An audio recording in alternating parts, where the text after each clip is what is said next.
We're taking submissions directly from you to answer the question, are these cards worth buying right now? I'm Mia, and I miss seeing the sun. I'm Beezy. I love changing my shirt. We're the Nitpicking Nerds, sponsored by Card Kingdom. That's the place we would love for you to go. When you want to buy all your Magic cards that you were going to buy anyway, I'd recommend going to Card Kingdom because you're going to get them all together in a fast, easy package. The package is so easy and so fast that you're going to be, wow, thanks, Beezy. They have a Black Friday sale going on right now, 20% off dual lands. If you need those for those spicy decks, go check it out and use our link to tell them that we sent you. We're also sponsored by Moxfield, but not now, later. You can't guess when. Also, Dragon Shield, best sleeves in the multiverse. Good sleeves. If you use the code Nerds at checkout, you can save 5% of your real money tax dollars on your entire order, including Beezy's favorite. Yeah, that's my favorite. I love the matte orange. I love it. They put them on not only my CEDH deck, but also every commander I have is sleeved in matte orange so that it doesn't match all of the rest of my deck sleeves. Absolutely love it. And guess what? We have a Patreon. If you want to go to the Patreon and support us, that's a great thing because you'll get extra content and then we'll get to continue to be alive. We love you, and the cats will love you too, because that means that they don't go hungry.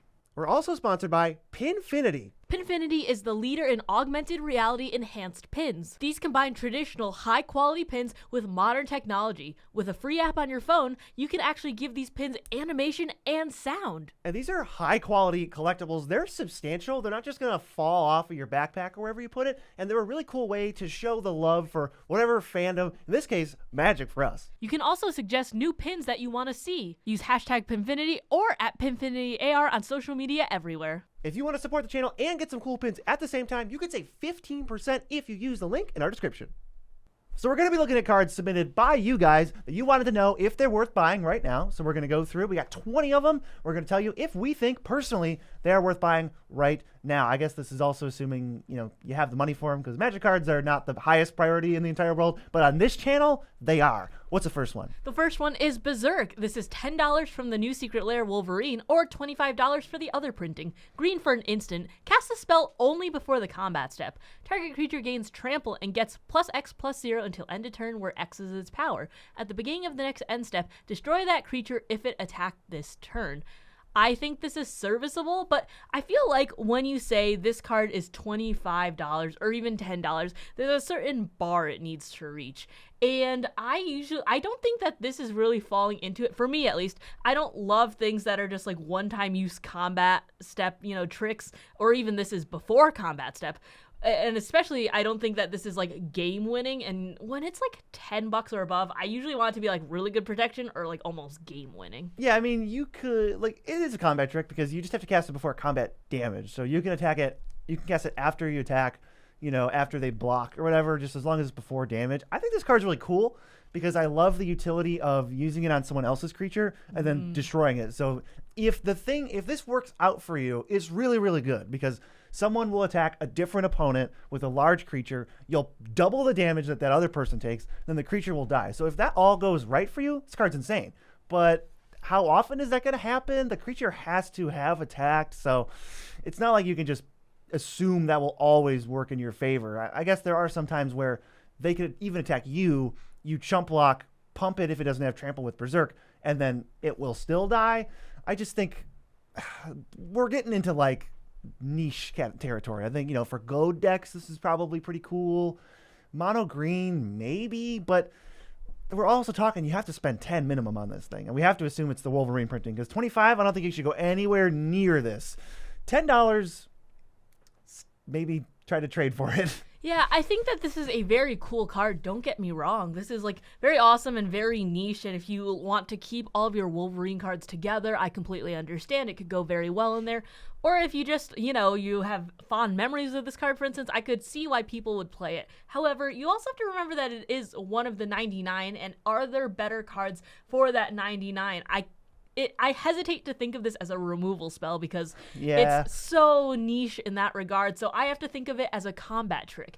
And would I spend 10 to 25 on a combat trick? The answer is usually no. Right. If you're trying to give your commander double strike, and this is a KO, because with Wolverine specifically, this is amazing because it'll double the damage he deals. You're going to give him double strike with something else, and then Berserk doubles his power. So you're going to kill somebody, and then even when he goes to be destroyed, he will regenerate from the Berserk. So, that's cool. Maybe a Wolverine, but honestly, anywhere else, I just think you're better off with something else. I don't think Berserk is that good, although it is a cool card, and we haven't talked about it on the channel in years. So I'm happy to talk about it. Berserk is cool, but I'd love some more reprints. If it was in like Foundations and now it was like $2, I'd say go for it, but not a 10. Yeah, I would probably want to try this a little bit before I bought it, but I don't think that I would personally be putting this in decks that were not the Wolverine deck. Yeah, next up we have a Duskhorn card, Enduring Curiosity. It's all the way up to $6 now. It's 2 blue for a 4/3 flash enchantment creature. Whenever a creature you control hits a player, you draw a card, and when this thing dies, it comes back not as a creature, it comes back as a regular old enchantment. This is very similar to some other cards, so I think people were curious of like, hey, we've gotten Coastal Piracy and Biden of Thassa and Reconnaissance Mission. Now they're giving it to us on a creature that's a little bit more resilient because the first time they kill it or it dies to a board wipe, it probably comes back. Is it worth the extra money for it? And I'm actually not sure. It is nice that this sort of fuels itself because it's a creature, so if you hit with this, you still draw a card.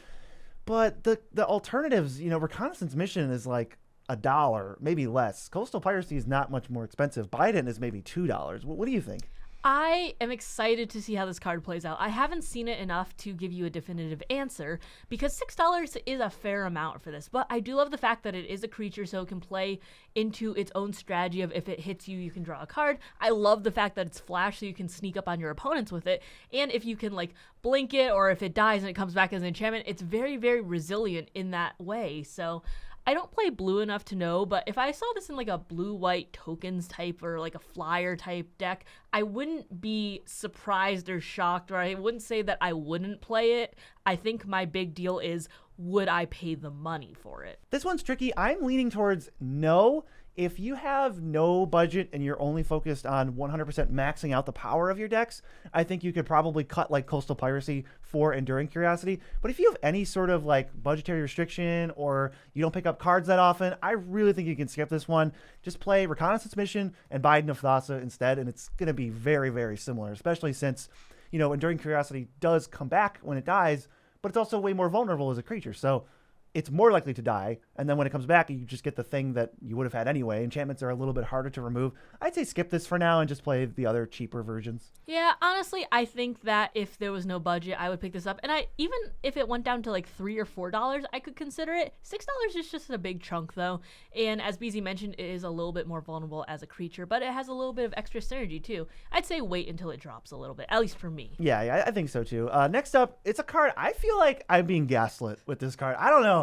I had to talk about it. It's Charismatic Conqueror. This is a $35 card. You could not find this card for less than $25. It's somewhere in that range. It's 1 and a white for a 2/2. It is Vigilance. Whenever artifact or creature an opponent controls enters untapped, they may tap it. If they don't, you get a 1/1 white vampire creature token with lifelink. I feel like we are in such a minority with this card. When it came out, we were like, I don't know, this doesn't seem that good.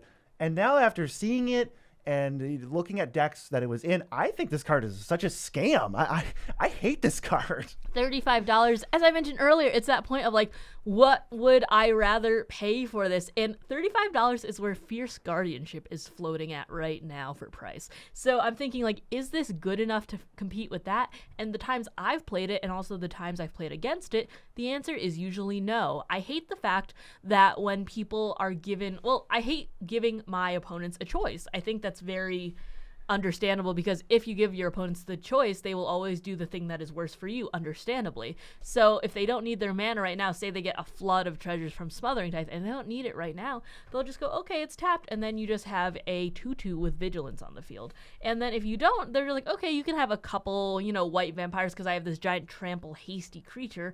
I found that the blockers don't really matter too much. Even when I'm playing this card in Edgar, it didn't have that oomph that I was really wanting from my vampires in general in that deck. Like, it wasn't really going fast enough because the opponents got the choice from it. I have so much to say about this card. I feel like this could have been its own video of just ranting about Charismatic Conqueror, but I think that this is a card whose power level and your mileage with it may vary, because it does leave the window open for your opponents to play terribly, make a bunch of mistakes, and let you win the game. It's kind of got that Ristic Study feel to it. However, at least with how I am going to play against this card, I think a really good comparison to it is Imposing Sovereign. Chris, bring them up side by side. Imposing Sovereign is just a 2-mana 2/1 that says creatures your opponents control enter tapped. You could also sub it in for blind obedience because that does say artifact or creatures. But let's just, for the sake of it, talk about creatures. With Imposing Sovereign, which I don't think is a very great Magic card, it says they always enter tapped. So at least with that card, what do you get out of it? Well, all their creatures are tapped. They can't come at you with haste shenanigans. You're not going to get bamboozled by something. It's just not the most impactful thing. With Charismatic Conqueror, it says the same exact text as Imposing Sovereign. It says their stuff enters tapped, unless they really don't want it to, and then they could just give you a 1/1. And when I thought about this card like that, it really just ruined it for me. It ruined the whole like grandiose image of I'm going to have 25 1/1s and then I'm going to win. It's like, nope, I'm going to have blind obedience as a creature, except when it really matters that the card would have entered tapped, it won't. And I'm going to get smacked with a flying haste trampler or something, and I'm going to get demolished. And it's like, it won't protect you in those situations where your opponent just can give you a 1/1. 1/1s aren't that impactful. If they're trying to ramp out some huge mana rocks and play stuff, you're going to end up with 2 1/1s and going, well, I wish I could have stopped that. I also think that when you're comparing it to things like Blind Obedience, one of my favorite cards, I often see those cards side by side, but it's actually a Nombo with Blindo, because this says if they were to enter untapped, but with Blindo they enter tapped, so you never get that choice. So you just have a 2/2 with Vigilance. Yeah, don't play them together. So and we often see them together. We see those in like Hilda of the Icy Crown decks and that sort of thing, because that deck wants to have things tapped. But with this card, things aren't guaranteed tapped. It's just only if it's better for them to have it entered untapped that you get something. I think that at $35, this is not worth it. This isn't what I want to be doing with turn 2. This isn't even what I want to be doing with the game. The only way that I can see this being very, very good is if you're frequently playing. Like, I think this was better against when Dockside was still a thing. And even then, when you're playing Dockside, you're going to be using all that mana. So it's like, okay, I don't care if you have 10 1/1s because I'm going to win right here with my Dockside mana. But like when you have that big flood of treasures or things coming in and they need them untapped, then sure, you get the 1/1s at that point. But I feel like that is just such a different strat than just like, oh, I don't know, I can wait a turn. My treasure will come in tapped. You don't get the 1/1. Here you go. Have fun. Yeah, waiting is always worse than just being able to do it now for a slight upside. I don't think you should be putting this card in your deck is the main thing, regardless of the price. And when I look at the price, it's utterly ridiculous that this is a 35, or even if this was $5, I would say don't put it in your deck. So 35, we are not even close. I feel like I'm getting lied to. I'm Charismatic Conqueror. I think this card is butts. But if you play in the play groups where your opponents just always give you 1/1s because they don't like the feeling of that, you should probably keep playing it. But I would never, ever, ever, ever, ever, ever buy it at the price. You may have the different experiences than us, and that's okay. But the next card is a card that I think is very, very cool, but I haven't been able to put it in a deck, and I really would like to. It's Saw in Half at $11. 2 and a black for an instant, destroy target creature. If the creature dies that way, its controller creates 2 tokens that are copies of that creature, except the power and toughness is half of that creature's power and toughness. You round up each time. This is awesome when you're trying to slice like Hoarding Broodlords or like Garys and stuff like that. The effect is very cool. I don't like it when people think of this as a removal spell. I don't think that's right. But I think that overall this is a very cool card. However, I think that it goes in very niche types of decks, and I don't think you can slap it everywhere, especially at that 3 mana cost or that $11 price tag. Yeah, I think when you ask me if you should buy this card, I think the answer is a little bit boring. It does depend, but I'm going to give a little bit less boring of an answer as well. I think you should only play this card if you have basically the cards we mentioned, which are some of the only cards I can think that are really good with it. Hoarding Broodlord, which has pseudo combo lines you could do with that, so that's sweet. Or like a Gray Merchant where it's like a finisher, but Gray Merchant is already like a finisher, and you're in black, so if you just have Sack Owlets, Reanimates, those are much more likely to not be dead in your hand than a card that could only ever basically double flicker one of your own creatures. So I really am pretty down on it. I would say there are some corner cases where I would recommend it, where it's like this specific card is the centerpiece of your strategy, but generally, no way. For 11, I don't think this card's worth it at all. It's fun to play these cards that are really, really good when you're already winning, but I would rather have a card that does something when I'm not winning. Yeah, I think that with the power of this card, it's not that high. If you want to do a very janky or just fun based strategy or a chaos based strategy, this could be really awesome for that. And that's where I want to be putting it. But if I want to be powering up decks and I'm not doing any of the Burnt Offering, Hoarding Broodlord combo lines that we talked about earlier, then I'm not putting this in there. Saw and a Half is a super cool card though, and I'm very happy to see it at 11 because it used to be like 25 before the Precon reprint. Yeah, even if it's just for funsies, maybe wait to see if this gets reprinted again. It's just $11 is a lot. I don't think this card is $11 fun or $11 good. So we'll go to Bothersome Quasit, $8 card. It's a 2 and a red for a 3/2 menace. Goaded creatures your opponent's control can't block. And whenever you cast a non-creature spell, goad target creature and opponent controls. This is a little bit more specific. I feel like this card is asking to go in a goat deck, and you're less wanting to actively goad things with this card and more wanting to pay off your other goad stuff and just say, I've already goaded your things, now I'll play this and they can't block. And that's pretty cool because they're going to just run past each other and you can't do any of that. Like, oh, we got to stop Beezy, he's the arch enemy, let's do some political blocking. It's like, nope, can't block, just send them at them, just fireball each other in the face. So that's pretty cool. This is an $8 card though, so there's definitely like a solid price tag behind it. What do you think about this? I think that goad is a tricky strategy because there isn't a ton that is supported by it already. And I also think that it's a little bit rough because when it says like when you cast a non-creature spell, goad target creature and opponent controls. But when I see goad stuff, it's usually a blanket goad for the most part. So I'm going to like look past that a little bit. And also when it comes to goad, I usually feel like a lot of the things you want in goad decks are creatures because you're taking advantage of the fact that people's creatures are swinging at each other so you can punch in for damage. So I'm going to like look past that a little bit and just say it's gravy and just look at the fact that it just says goaded creatures your opponent's control can't block. Am I paying 2 and a red 3/2 menace for that for $8? I don't really think so. Except for the fact that like goad doesn't have a ton of support to begin with. So I'm trying to think of like how much support does goad really need before I would spend $8 on it. If my main goad deck is my main deck and I want to like juice it up, make it very spicy, then this might be one of the cards that I put in it because there's not as many good goad cards floating around to begin with. This is genuinely one of the only cards I can think of that affects goad in some way, where it says like goaded creatures do this. Probably one of the only like 5 cards in Magic. So if you do want to max out your goad deck specifically, I don't really think you have a choice. You probably have to play this card. But in essentially any other deck, I think you can just skip it. It's not that great by itself. It really doesn't do a ton. It doesn't leave me wanting more.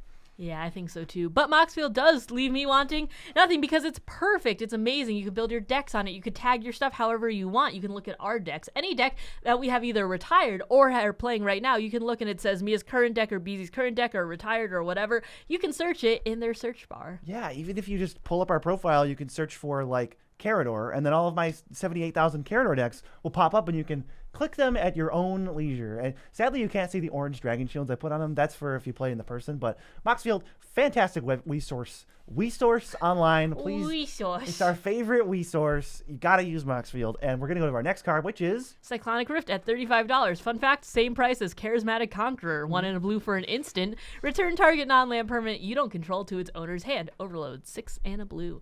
I paid $40 for this like 2 years ago. It hasn't gone down in price that much. Understandably, it's a really good card. I'm going to keep this short and sweet. I'm not mad about paying $40 for it. I was a little grumbly about it, but I'd pay $35 for it. Yeah, I don't think you're ever going to be in a position where you can pay less than $25 for this card. So I think that over $50, we're definitely overpaying. We're kind of skipping over how good this card is because it's so good. It's a one-sided board wipe, or if you're really in a tough position, it is castable for just 2 mana to eliminate some threat and save yourself. So Rift is fantastic. It's one of the best blue cards in the format. The only question is, what price are we picking this up at, or are we not picking it up for $35? So like I said, you're never going to get this for less than $25 unless it sees multiple reprints. Or a pre-con reprint like a couple times. Yeah. I wouldn't pay more than $50 for this because at that point we're like, okay, this card has to be like the centerpiece of my deck. Yeah. Or like wins me the game by itself. And Cyclonic Rift can win games, but it's not quite at that level where I'm like trying to pay $100 for it. So over 50, no, you're not going to get it for less than 25. So I feel like 35 is okay. I think that, like you said, I will allow you to grumble about this if you have to pay $35 for it. but it's still worth it. Like you can go, fine, and then you're happy with it in your deck because you're like, Yes. oh, this card just wins me games. I mean, it goes into high-powered and CEDH depending on what you're playing. It can go kind of anywhere, though, because it's such a good card. And I'm thinking about how much you're paying for premium interaction. You're paying Fierce Guardianship $35. You're paying, Force of Will 50 plus, You're playing Force of Negation. It's creeping up there because the premium blue interaction is always going to be a price, as BC mentioned, 25 plus. I think 35 is a little bit lower than what I've seen in the past few years, so I'll grumble, but I will say I will pick it up if I need it. One grumble is allowed. You heard it here first. If anyone is mad at you, send them to this video with this time code. Clip it. You are allowed one grumble, and then you have to buy the card, and then it's going to be great for you. I would say it's less so good at winning you the game and more good at not losing you the game. It's hard to lose when you have Cyclonic Rift. Pretty sweet. Next up, another blue card. We have Laboratory Maniac, $6 card. It's 2 and a blue for a 2/2. If you would draw a card while your library is empty, instead you win, which is basically if you would lose, you win. And this is a classic type of card. It was the original. We got a couple versions of this. Thassa's Oracle is more famous and more hated. Laboratory Maniac, and then there's like that Jace, who's a little wackier. Oh, and there's also Ormos, the Jumpstart card that's kind of bad. I think there's actually, full history lesson. There's like a uncommon in Murders at Karlov Manor that I think that also has some kind of text like that that says you can't lose. How do we feel about Laboratory Maniac? I feel like I don't see this card ever because it's not the strongest version of this effect. So I don't know. What homes does Laboratory Maniac have? I play it in my Nekuzar-esque deck because I'm trying to, deck everyone while also, in the process I kind of deck myself at that point. I do like it because it doesn't make you wait for your upkeep. It just says if you have a card draw spell and this is out, you'll win. And that's pretty cool, so long as it doesn't get removed, of course. But it's not the strongest version of this. Thassa's Oracle is, and that's why it's so hated. But at $6, if you want to play a less souped-up version of Thoracle, I wouldn't go to Jace Wielder of Mysteries. He welds mysteries. Either welds way, them shut. Either way, he's a 4-mana Planeswalker, and that's very susceptible to removal. So I would say Labman is kind of where I'd want to be if I want to go for that, strategy of drawing myself to death. Well, so, for a mid to mid less power level, if I don't want to go Thoracle. Well, Jace is more susceptible to removal if you just play him and expect him to survive, but he's less susceptible to removal if you're waiting until your deck's empty, then you just play whatever card it is. In that case, I'd rather have Jace than Labman because Labman will die to a lot of some removal in response to the card draw spell, and Jace probably won't because I have almost no cards in my deck that care about Planeswalker removal because they're just not that big of an issue. Still, though, we're talking about some kind of deck where you're trying to empty your library and then win the game, but you don't want to play Thassa's Oracle. So this is some kind of casual thing, or maybe you want to play both.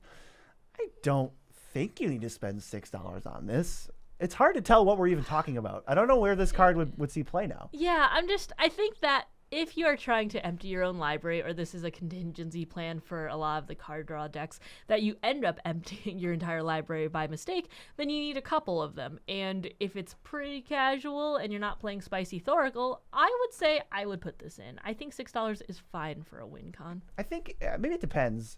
If you need that line of text, then there's only 3 cards that do it, so you probably have to go to one of those 3 cards, and they're all at least $5 at this point, I think. But if you are one of those people who runs out of cards in your library, honestly, instead of Labman, I might just suggest something that shuffles your graveyard in, like Clear the Mind or Perpetual Timepiece or something.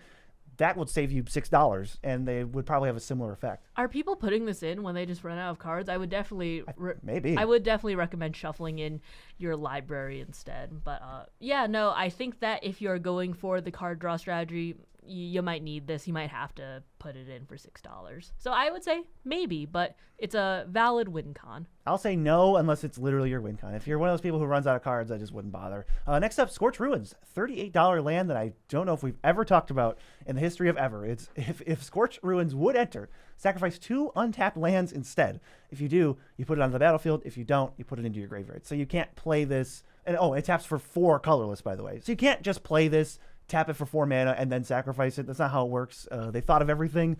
You have to sacrifice the stuff to get this land on the battlefield at all. We haven't talked about it. It costs you 2 full lands, and it taps for 4. So the turn you play it, you are still up 1 mana. How do you feel about Scorched Ruins? Gosh, I don't play this anywhere. Is this because it's one of those things that it only had 1 printing or something it's like that? reserve list, I think. Okay, that makes sense. I don't think I'd play this in a lot of places, honestly, unless my biggest... Actually, there's no unless. I don't think I'd be playing this. I love to run decks with a lot of pips and a lot of low-to-the-ground things. The fact that you can't really cheat this out because it says 2 untapped lands, so there's no really getting around that, at least.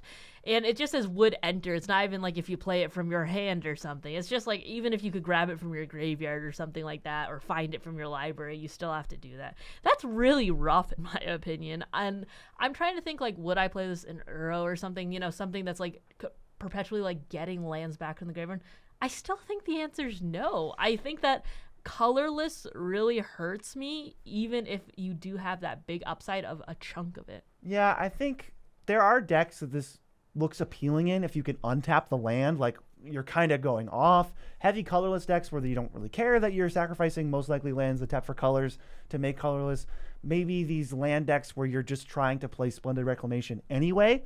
And if that's the case, this could be pretty good. Although note that if Scorched Ruins is in your graveyard and you play Splendid Reclamation, you're going to need 2 untapped lands to keep it on the field because they all enter tapped. I think this is a very corner case card that even in those corner cases is still, you're spending $38. I think some of the other staples, like if you just start getting fetch lands, that's going to work better for a graveyard deck that's trying to get it back, because even in the graveyard land decks that are like perfect, if everything works out, I still can play it.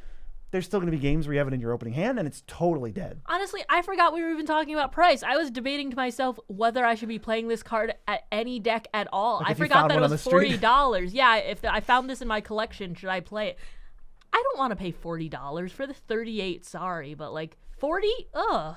I don't want to play this in general. I think it's way too finicky, but let's go to a land that is $40, and we will really put that to the test, because this is a much more playable land. It's Boseiju, who endures, enters untapped, makes green mana, and you can channel it for 1 and a green, or less if you have a legend, to destroy an artifact, enchantment, or land, and they go find a land and put it on the battlefield. Do you guys know how much I like this card? It's actually a lot. This is your baby, so now we got the perfect back-to-back. I like this card a lot. I think that I love playing removal. I love the fact that it comes in untapped. I love the fact that they can't really respond to it because you're channeling it, and it is usually just green because you know, if you have your commander out, it will just reduce it. I think this is an amazing card. And I picked some up at 20 or something, and we knew this was going to spike, unfortunately, because it's so good.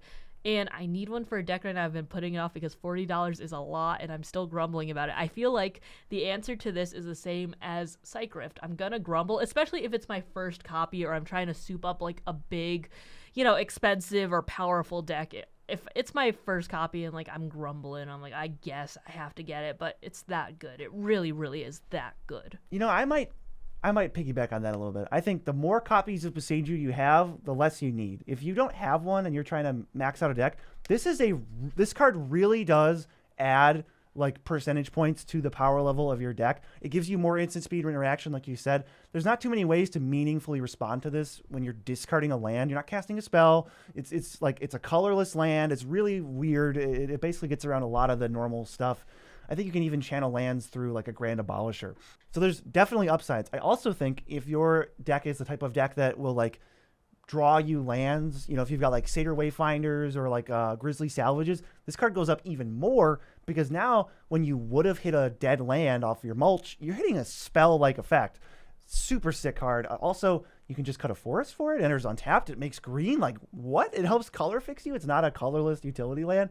This card is amazing. I think if you already have 3 copies, don't bother. Like, it's fine. Switch them around when you feel like it.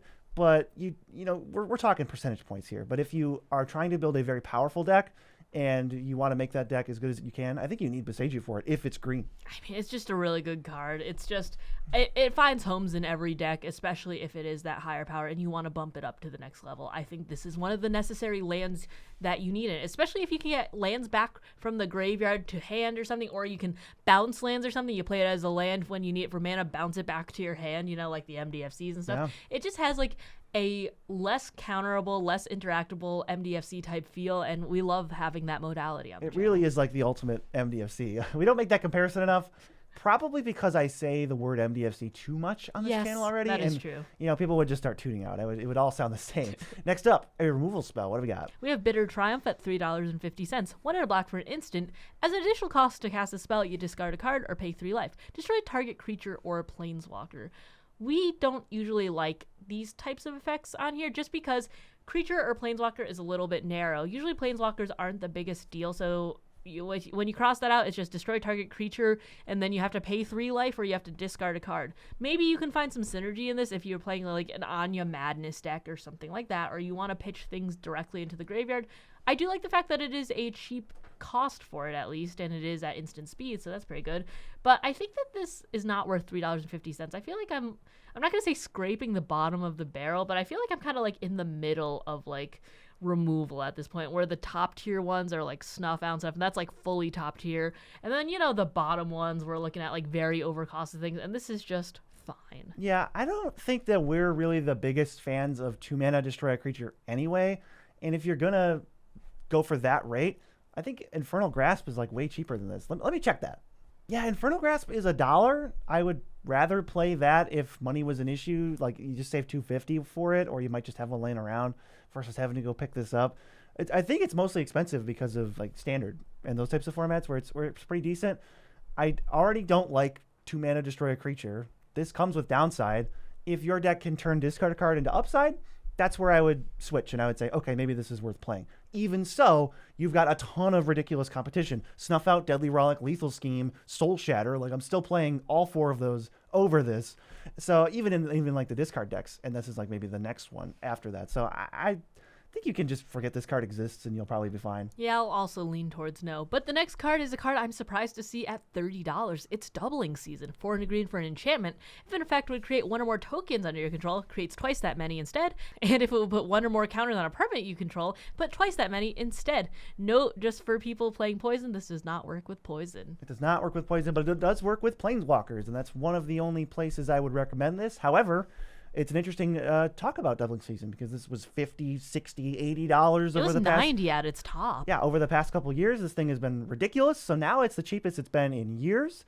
Is it worth it now at $30? I think I'm going to have a similar position to what I've said in the past, and that is if you are playing a Planeswalkers deck, you're happy that this is down to $30 because you would be forced to buy it no matter what price it was. You're just sort of held captive because it's the best Planeswalker card, like, period. However, it is at least now cheaper than some of the alternatives, the other ones. I will also note, though, that Innkeeper's Talent is a similar effect that has come out recently that I think is like only $15, maybe less. Oh. So I maybe would even still get that one first. Anyway, Planeswalker decks still want Doubling Season at $30. That's like the centerpiece of your deck.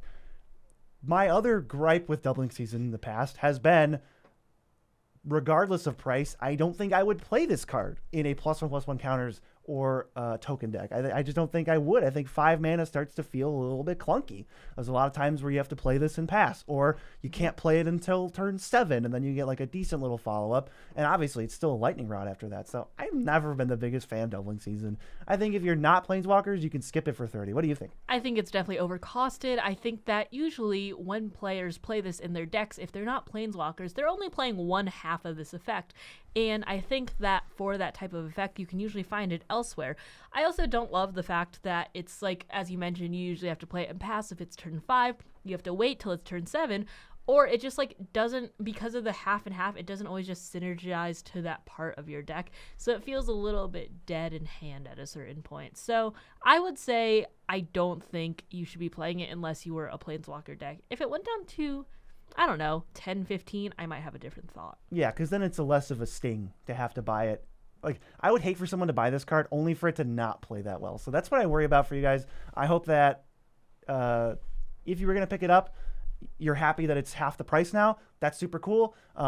Definitely hesitate if you are not a Planeswalker deck, though. Next up card I haven't thought about in years. It's Stranglehold at $8, 3 and a red for an enchantment. Your opponents can't search libraries. If an opponent would begin an extra turn, they skip it instead. Interesting little, I don't even know what to call this, like a hate piece for them. I think 3 and a red enchantment, they can't search libraries, is essentially all that this is. That effect is very annoying, but there's a couple things I've noticed with this line of text that I think you might not be happy with paying $8 for Stranglehold. And that is, I don't think this card actually says your opponents can't search libraries. It will be in play as a static. Your opponents will not search their library unless they forget about it. And I've already been over what happens then. They go, cultivate. You're like, you can't search libraries. So they go, oh, okay. I'll take that back. It goes back to the hand. And then all you did was like learn about their cultivate, and it feels weird to be like, no takesies, backsies, you just wasted a cultivate. So like that's an awkward space. So if you don't want awkward spaces, maybe forget it. If you are one of those people who holds people to it though, heck yeah, this card's going to be pretty annoying. I think that people search for libraries a lot more than we'd realize. And we're not talking about the Unlightened tutors or the Vampiric tutors or anything that says tutor in it. We're thinking about things like Terramorphic Expanse, or we're thinking about things like the Broker Land that sacks immediately. Or Skyshark Claim. Or we're thinking about like Wood Elves or something. There's a lot more tutoring effects than we really think about actively in Magic the Gathering. So because of this, it's good if you hold people to that. However, 4 mana for a game of takesies, backsies that makes people think about their plays more and then makes the game take longer. Because BZ's right, I would not put anything of the second because there's not often extra turns in there to begin with. It's not worth putting a card in your deck for that. And then $8 for it, I don't think it's worth it because it often does come into a game of takesies, backsies, and I feel like it extends the game for another like 15 minutes until either inevitably somebody wins or this gets swept up into a board wipe and then people still forget because they go, oh, I thought that was still out or something like that, and then they realize they could have been tutoring this entire time. I might disagree about 15 minutes. I don't know if this will extend the game that long, but I do think you have to figure out your stance on takesies, backsies with this card because absolutely people are going to run into it. And if you want to hold them to it, $8 feels like on the upper end of what I want to play. If you're not going to hold them to it, just forget this card. It won't do anything for you. It's not worth it if it has no effect. Next up, Solve the Equation, a $4 card. It's a tutor. 2 blue for a sorcery. Search a library for an instant or sorcery. Reveal it and put it into your hand. Now, I think on the base level of should you play this card at all, I think if you have cost reducers, this card gets really, really good. And if you don't have them, it's overcosted and feels kind of bad. 3 mana tutors are not great. 3 mana tutors that specify are obviously a little bit worse. So if you have a way to offset the fact that it's 3 mana, or you can offset the fact that it's restrictive and most of your cards that you would find anyway are instant sorceries, that's when I'd start considering this. And $4 is not a high price. So I think if you've got Barals running around, Stormcatch Mentors running around from the newer set, Bloomburrow, this card gets good. I think $4 is a good price point for it. I think with instants and sorceries, there are so many cost reductions that you can get this to a single blue without really thinking about it too much. If you have like some sort of, Baral, and then you have the Stormcatcher, if you have anything else really. I feel like there are so many instants and sorceries or, blue spells, with like if you have Goblin Electromancer or something, or Anarchomancer, that's his name, right? There are so many types of these that just say, it can cost 1 less and you can get that price down. I think $4 is good for it. And the most important part about this is I love the fact that it is a sorcery because it, like, not just about the timing because that's not the greatest, but I love the fact that it'll play to instant and sorcery themed decks so that it's not like you're playing an enchantment and a sorcery, an instant themed deck, so it doesn't really like offset that count. It can still play into that if you care about how many of those types of spells are in your deck. Yeah, Idyllic Tutor is a sorcery and it goes to find an enchantment for your enchantment deck. So that's 1 less enchantment that you can play. But this is the exact type that you already want in your instants and sorcery decks. And I just think we've been getting so many recently too. Like we got Haughty Jin in Dominator United, we got Ral, we got Stormcatch Mentor, and we got like Thunderclap Drake, I think is the name of it. The one in a blue 2/1.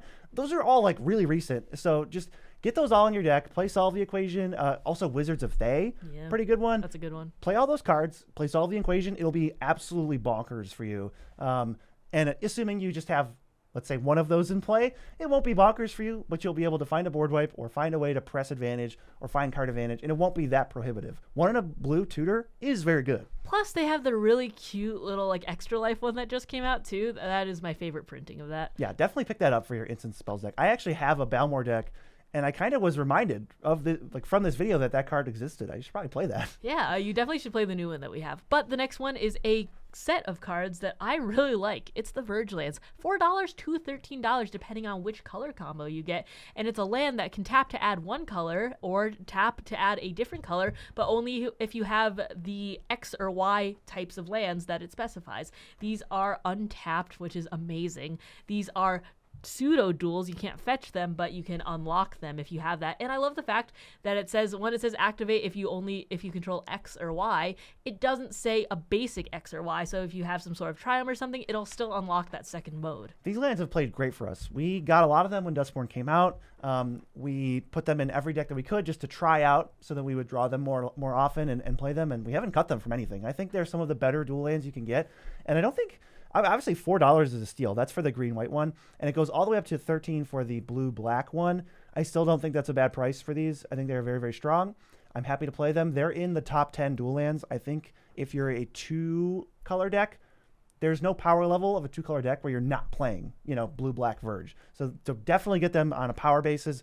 3 colors, I could still see it. I think they probably still make it into 3-color decks. So happy to play these. They're pretty good. I'm also thinking about the fact that it's like, I know it's on the cheaper side, but $4, let's say, even if it's the cheapest one, that's about the price that you'd pay of a pathway. I think pathways are like $3 to $5 depending on like which ones you're getting.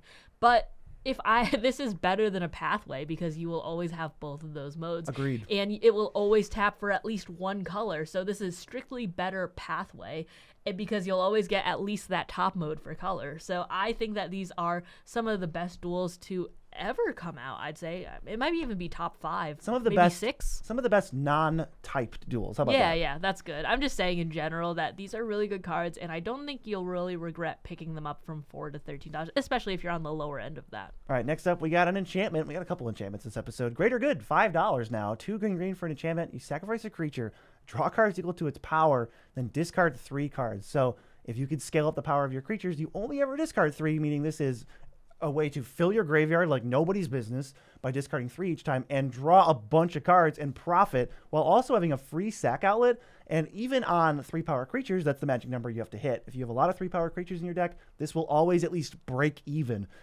That is very, very strong. I can't believe this card is $5. I'm pretty sure it got a Mystery Booster reprint and a Secret Lair reprint that sort of took it down.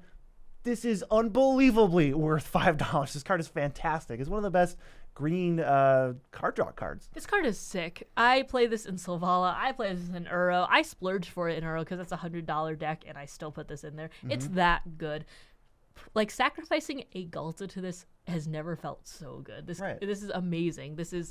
I would highly recommend putting this in any deck where you can reasonably get 4 power or above creatures so you can actually profit cards for it. It's well worth the 4 mana too, and it's well worth the $5. It's also board wipe insurance and removal insurance. I have a Galta out. I know people want to kill it. If I played Greater Good and then Galta, I can freely attack with it, be aggressive as I want, and now they're going to have to answer it.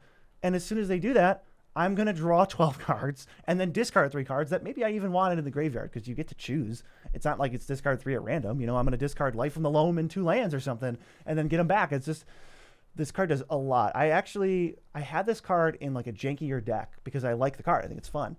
I took it out because it was the best card in that entire deck. It was an outlier. And that was a Carador graveyard deck. Wow. And it was my lower powered one where I'm trying to just have a good time. And every time I played Greater Good, I would draw like 13 cards, discard cards, and then I would play Living Death, or I would play some Eldrazi, whatever the best card in that deck was. It found it so easily, and it actually made the deck a little less fun. But that was only because I was going for this janky sort of vibe, and this card is not janky. It is very strong. I'd highly recommend it. $5 is a great price for this. It's like the most worth it of anything on this list so far. We might even put it in the next most worth buying. I'd say so. But the next card is a card that I am a little bit shaky on. It's Rite of the Dragon Caller at $7.50. 4 red for an enchantment.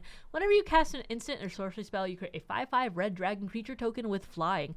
I haven't played with this too much, but it does hit me with the thing that I was talking about earlier, where if you're playing an instant or sorcery deck, you don't want enchantments because that mucks up your deck synergy in general because you're not able to play that, especially on the top end. 6 mana, and then you have to cast an instant or sorcery to get a 5/5 out of it.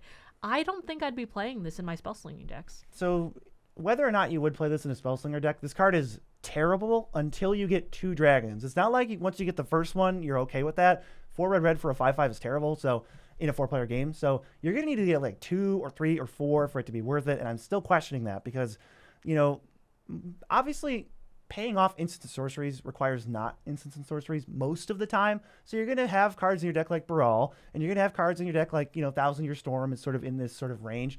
But you can't put too many payoffs in your deck because then your deck sucks. It gets real bad. I think you really need like 40 plus instant sorceries. And I don't think this is good enough to crack that, to crack through the rest of the payoffs that you could be playing. So I just don't think you should put this card in your deck at all, regardless of price. And I think 750 is a bit high. It could be a fun one to try out. It's not so prohibitive that I think you're going to have a bad time spending $7 on this, but I would caution against it. Play it for fun. Don't play it because it's good. I don't think this is a very good card. Personally, I would not recommend buying it at $7.50 or at all, maybe. Yeah, so let's go to Palantir of Orthanc. $18, 3-mana artifact. At the beginning of your end step, put an influence counter on it, then you scry 2, and then an opponent may have you draw a card, but if not, you mill X, where X is the influence counters, and they lose Y life, where that's the total mana of the cards you milled. So you can be sneaky and put expensive cards on top and then make them lose a bunch of life. And in the late game, mostly they're going to let you draw a card. I know that BZ was a lot more down on this card than I was in the beginning, and he's come around to it a little bit through playing, but $18 is still a steep price for it. I'm not sure if I'd really pay that unless I had like consistently ways to, tutor the best thing to the top so you can get hit with it. Because in the beginning, it's just, okay, you're going, just mill 1, mill 2, whatever. And then there's a point where if this is still alive, you're like, you might as well just draw a card because, oh boy, does that hurt. BZ always takes the damage and always ends up getting hit for like 25 with this card. I get zapped pretty hard. It is worth noting this is a slow card. This is I do like that you get the whatever effect right away. So unlike a Phyrexian Arena, you do get something the turn you play this that is definitely a boost. But it's also slow because I don't think there's any reason, unless players' life totals are very low, like below 20, you should never just let them draw a card when it has 1, 2, or 3. Always mill at that point, I think. It's not worth it. It's unlikely you're going to get zapped for 8. It is possible. Maybe if they have a deck that's built around that, you can play accordingly. But most of the time, I just, let's go. Mill 2, that's fine. I take 4, sure, whatever. Over time, though, you do get serious value out of it. It's never 4. For you, it's never 4. It's always like 15. Well, it's also got the cards. It's got the problem of giving your opponents a choice. So if you really, really want a card, or everybody knows that you need a card, you're probably not getting a card unless we're in the late game. But at that point, you played this and now it's like turn 8 or something, and you've got once you have 5 counters on it, good for you. But we want to get to that point. We want to make sure this card replaces itself as soon as possible. I would say it is $18 fun. It's a fun card to play with. Fun. It creates table talk every time. It's goofy when you punish people like me who say, only 4, whatever, hit me, and then you deal 12 damage to them. That's hilarious. I think I have a lot of fun with this card. I don't think it's $18 good. Hopefully that's enough of an answer for you that it is $18 fun, and it's totally a serviceable card. It's not terribly powerful, but it does create very funny situations. So if you are wondering about it and you want to make your deck more fun, I'd highly recommend it, but I wouldn't put it in anything competitive. The next card is a card from Mystery Booster. It's Grim Hireling at $15, 3 and a black for a 3/2. Whenever one or more creatures you control deal combat damage to a player, create 2 treasure tokens. If you pay black, sacrifice X treasures. Target creature gets -X until end of turn, but only at sorcery speed. I love this card. I love the fact that if you can get in with 3 creatures, you get 6 treasures from this little guy. And I don't think that 4 mana is too much to pay for it because you can get that mana back immediately, provided you have a couple creatures to swing at and connect with your opponents while he's down. I think that this is a great card. This card is obscene. It's so pushed. I don't know why it says create 2 treasures. It could have said create 1, and it would still be very strong. But for whatever reason, they just tacked an extra one on. This card is so good. It even gives you an outlet in case you don't have anything to spend mana on. It lets you turn the creatures into like removing utility creatures. I love this card. It's so trivial to be able to connect once on one player or on 2 players the turn you play this. It's just very, very strong. I think the only trap people fall into with this card is they get upset that it used to be $3 or $4 or $5 and they don't want to pay $15 for it. I think it's better to look at it like, is this card $15 good? I think the answer is unanimously here over here. Unanimously, yes. It plays like it's $30 good half the time. It's really strong. It's an engine in and of itself. It also fuels itself in the sense that it is a creature, so you can sneak this through to get treasures on somebody. Man, Grim Hireling is a messed up card. Honestly, I love this card. I'll tell a little bit of a story. This is actually one of the quote-unquote centerpieces of my fun Kalia deck. I find that with that deck, it gets very mana hungry. If you remove Kalia once or twice, it's very hard to pay those costs of the 8-7 mana creatures that you have in there. However, if you have Grim Hireling out and you can swing in with 1 or 2 little dinky creatures that are left around, even if they're like 4/4s or 3/3s, you can still be making those treasure back. So if you are in a mana hungry deck, this is an amazing card to put in there because it'll help you pay those big costs. It honestly helped save my butt so many times in games. Playing with Grim Hireling, it's important to know also when you're playing with it, what creatures your opponents are not willing to trade away, because players miss free attacks all the time where they go, well, can my 3/3 get through? No, everybody has a 3/3. It's like, yeah, everybody has a 3/3, but is everybody going to block? The answer is not always yes. So definitely make sure you're looking for those attacks where you can throw it in and say, I don't want to lose this creature, but you're not blocking. There's no way you're going to give up your 5-mana commander to trade off with my 3-drop. But keep an eye out for those because that helps Grim Hireling get even better. And we're going to move to a very splashy card. It's Emrakul, the World Anew. Very thematic that this is a $12 card because it's a 12-mana, 12/12, and it's madness for 6 colorless. Let's just ignore that. It's almost impossible. When you cast this spell, gain control of all creatures target player controls, flying, protection from spells, and from permanents that were cast this turn. And when Emrakul leaves the battlefield, sacrifice all creatures you control. I think that last downside might turn some people off of this card, but it's not as bad as it sounds because what you're doing is when you play the spell, you're taking all of the creatures out of the best board state over to your side. So even if Emrakul is to die later on, it's not like you lose all of your creatures. 2 people lose all of their creatures. And so the 2 boards that are left in play are the least scary of the 3 of your opponents. So I don't think it's that big of a deal. It's still something you don't want to happen. But, okay, 12 mana, steal all of somebody's things? Yeah, I think that even though it is a little bit tough to get to that 12 mana, it's well worth it because it is very tough to kill at a certain point. Ignore the fact that it says gain control of all creatures because that is a great upside.